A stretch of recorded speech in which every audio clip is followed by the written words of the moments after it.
막 이런 얘기들이 입으로 내가 나올 때도 있고 머리 뚜껑에서 들릴 때도 있고 귀하고 가깝게 들릴 때도 있고 저 멀리서 누가 나한테 말하는 것처럼 들릴 때도 있고 한 가지가 아니라는 거예요.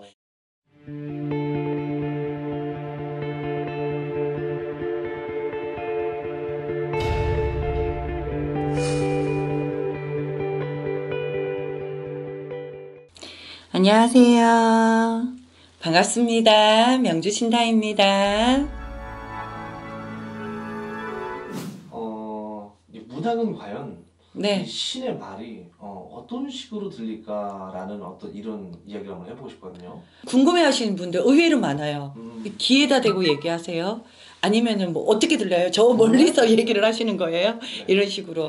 근데 제가 신을 받기 전에 우리가 이제 조상신도 신이고 대신도 신이고 천신도 신인데 신을 받기 전에 이미 제가 한번 들었던 적이 있단 말이에요. 그게 뭐냐면은 타로를 배우기 전에 누군가 나한테 그랬어요. 꿈도 아니고 네. 예, 생시도 아닌데 저 이상하게 벽 위에서 누가 나한테 하는 얘기.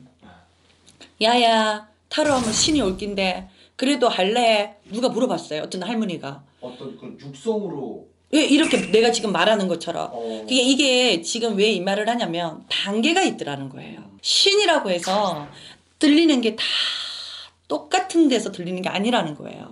아주 쉽게 설명하면 일반 조상자들은 밖에서 얘기하는 것처럼 멀리서 나한테 얘기를 하기도 하고 네. 그리고 또 어떤 거는 우리 청진기 있잖아요, 의사들. 청진기를 하면은 귀에다 대고 쏙 알아듣게끔 얘기해 주는 것처럼 느껴질 때도 있고 또 대신이나 천신에서 얘기할 때는 머리 뚜껑에서 들려요. 이게 머리 전체에서 하시는 말씀이 싹 퍼지듯이 아이스크림이 녹듯이 싹 퍼지듯이 이렇게 또 들려요. 그렇게 들리기도 하고 갑자기 길을 걷다가 일심청배 한자가 팍 나오기도 하고 만약에 길을 걷다가 초지일간이라는 말이 나오기도 하고요. 예. 뭐 이런 이제 갑자기 머리에서 팍 터지는 거는 대신에 천신에서 주시는 거고 기하고 가깝게 기 주변에서 이렇게 주시는 거는 조상자나 말명에서 이렇게 주시는 경우가 있고요. 그리고 뭐 애기씨들 같은 경우에는 거의 이제 몸주위에 실려서 많이 얘기하고 갑자기 애기씨들은 순간순간 있잖아요. 갑자기 밥 먹다가 기분이 좋으면 막 깔깔깔깔 웃기도 하고요.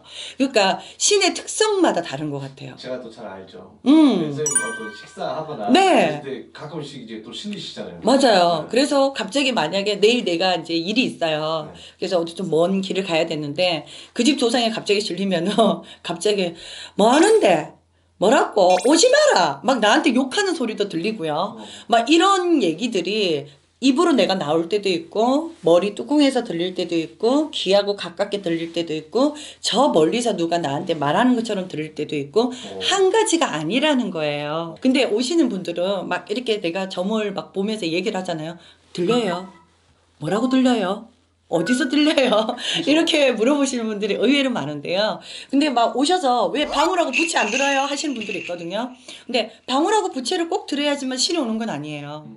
솔직히 말하면 오장육부 혀를 잡고 앉아 계시기 때문에 어느 분이 올라서셔서 얘기를 하실 수도 있거든요. 그러니까 모르시는 분들은 자꾸 귀에서 들리냐고 서고 이 집에 숟가락이 3개다. 이 집에 아들이 집 나갔다. 이렇게 얘기 안 해줘요. 근데 그렇게 말을 하는 줄 이렇게 생각하시는 분들이 있어요. 그쵸. 뭐 저도 있잖아요. 한 번씩 잠을 자잖아요. 그러면 제가 지금 이제 통영을 내려가려고 했는데 꿈에서 통영 가지 마라! 이러시더라고요. 그래서 내가 그러고 나서 보니까 지금 진주에도 확정자가 났고 뭐 부산에도 지금 확정자가 났어요. 코로나 때문에. 그러니까 가면 뭐 안 좋은 일이 있으니까 가지 말라고 신에서 자는 잠에 소리를 지르시는 거죠. 근데 그러다 보면 네. 생각보다 상당히 무서울 것 같은데요. 아, 근데 저희는 이제 너무 일상화가 되어 있어요. 저는 애동 때 있잖아요. 이렇게 만약에 자잖아요. 네. 그러면 막 잠이 안 오잖아요. 막 할머니, 할아버지 잠이 안 와요. 막 이런 얘기를 이제 애동 때 막 하잖아요. 그러면은 자라, 내일 손님 많다, 피곤하다, 어여여, 자라. 자라. 이 말 들으면 금방 잠들어요. 이게 화답 천문이라고 하는데요. 이게 들리기 시작하면 금방 할머니가 돼서 막 방을 닦아요, 제가.